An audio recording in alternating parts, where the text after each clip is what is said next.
صباح الخير، صباح الهدوء والنشاط.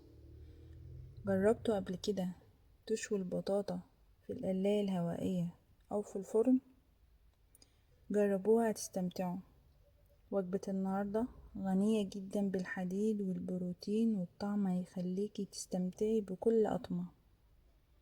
الفطار مش بس سموزي، النقاء بيبدأ بوجبة متوازنة.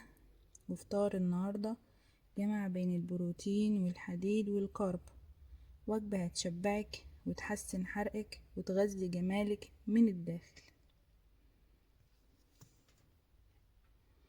بطل النهاردة هو القهوة، ريحتها الواحدة كفيلة تخلي اليوم أجمل. لحظة هدوء قبل الدوشة والزحمة. خدوا وقتكم في الاستمتاع بتفاصيلكم الصغيرة، وصباحكم نقاء.